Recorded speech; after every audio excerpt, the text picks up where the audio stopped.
What if I told you that I shot a commercial on location using a 100-watt bicolor LED that can fit in your pocket and a 60-watt bicolor LED that is slightly larger than a Rubik's Cube? Well, say hello to Zhiyun's new line of LEDs, the 100-watt and 60-watt Molus. Full disclosure, Zhiyun did reach out and wanted to sponsor today's video, and after hands-on with the product, I said, yes sir. So since this light weighs 370 grams, which is less than a pound, it was extremely easy moving the light around in the small space because, I was only essentially lifting the weight of my beauty dish. Speaking of my beauty dish, the modifier that I was using in this video, that has a Bowens mount, and using Zhiyun's ZY mount adapter, that allows you to attach these small lights to any of your favorite Bowens mount modifiers. So I had this light running for over 5 hours at 100% power, had zero issues, with almost no sound coming from the fan, which is crazy. It kind of reminds me of the Sony FX3 with the built-in fan. It's virtually undetectable unless you start to put your ear up to it and look for the sound.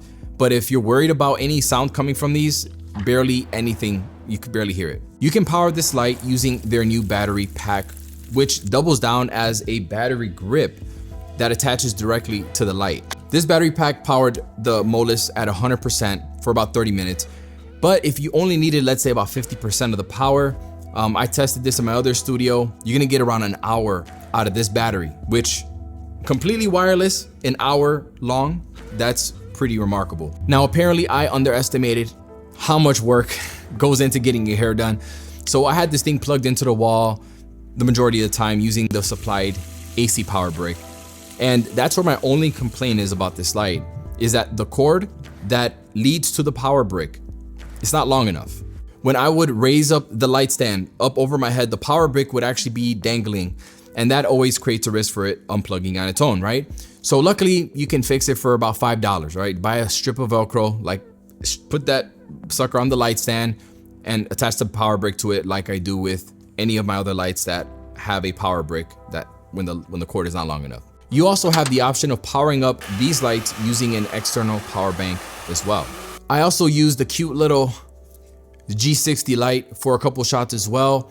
I can't believe that this little light here can output this much power. I mean, this one fits in your pocket, but dang, 60 watts of power. Everyone has different power needs, but when it comes to my YouTube set here at the studio, I can realistically switch all of my lights to these pocket-sized lights, because for indoor videos, chances are 60 watts is going to be plenty of power. At least for me it is here. Like for example, the light that I have here on the side, I have, well, for this whole video, I've had the G6 at 100% power at 6,000 Kelvin. And you see here, I got the power brick Velcroed onto the stand. You know, it's a small footprint. It's all the power that I need, and I think it's got its permanent place here in my studio. For example, here is a basic 2-light setup that I would use for my talking head videos. My main light is a G60 at 100% using my beauty dish. And for a rim light, I'm using another G60 at around 30% with the Zhiyun mini softbox attached to it. These lights are so tiny that I could easily balance this light with the modifier on a monopod if, let's say, I didn't have a lot of space. Now, the usability of these lights is very straightforward. The Molus X100 has 2 dials on the side, one to change the color temperature from 2700 to 6500 Kelvin, and then it has one for brightness, and then it has a power button on the bottom left corner. It has 2 mounting points on the bottom here if you want to attach to a tripod, and obviously you can't miss the enormous fan. Zhiyun calls it the Dynovore cooling system. I don't know the specifics of it. All I know is that I was able to run this light for about 5 hours continuously. And that's insane given how tiny this is. I found that the fan actually kicks on pretty fast.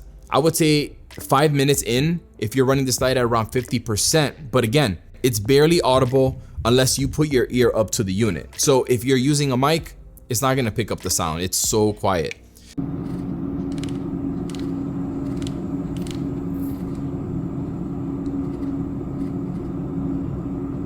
Now with this G60 light, it still doesn't make sense to me how this little box can output so much freaking power. It has 2 dials on the back to control the brightness and the color temperature in the same 2700 to 6500 Kelvin range as the X100. Now, if you want to mount this light to a tripod, it comes with this little swivel mount that has one mounting point, but it also allows you to change the pitch of the light. If, let's say, if you're using if you're pairing it up with one of the tiny lightweight modifiers that Zhiyun has also introduced with this launch. So speaking of the modifiers, this new mini softbox that Zhiyun has introduced is just well thought out, and attaches to both lights without any extra mounts or adapters. It could easily pop it open by just pressing it down on the table like this, and it pops open. And if you want to collapse it, it takes a second. There it is, fully collapsed. Now this personally would be ideal to use as a main light if you're, let's say, in a really tight space, or you could even use it as a rim light as well, like that. So they also have this light dome diffusion modifier. This actually puts out a decently soft quality of light, and this would be great for filling in the light in a room or to even create some ambience in your production. But very, very portable and very useful. So at the end of the day, who should be buying these lights? Well, I'll tell you what, if you have a light just plopped in a studio somewhere and you have plenty of space, I think you're doing yourself a disservice. There's better options out there, cheaper options. They're made to be used on location in tight spaces where it would be much more inconvenient to bring a larger light. It fills a hole in the market that, there's no one else competing with it. This fits in the tiniest little slot in my camera bag. It's a 100-watt light. This fits in the tiniest portion of my camera bag. It doesn't take up any space, and to think that it has so much power. And if I'm, doing any kind of job in a small space like I did in the salon, it makes sense to use a light like this. Look, honestly, I feel like there's nothing else to say about these lights. I think they sell themselves. I know that this is a sponsored video, but I turned down like 98% of sponsors trying to reach my audience, because I'm very picky on, I don't want to promote BS out there. There's so much crap. I'm not into promoting BS, but this was an easy yes for me when I got hands-on. It makes sense. I think that this opens up new doors for creating content on location, and I'm all about lighting, baby. I'm all about lighting. So I think that's all I have for today. I want to appreciate you checking out this video, and I'm on to the next one. Smooth.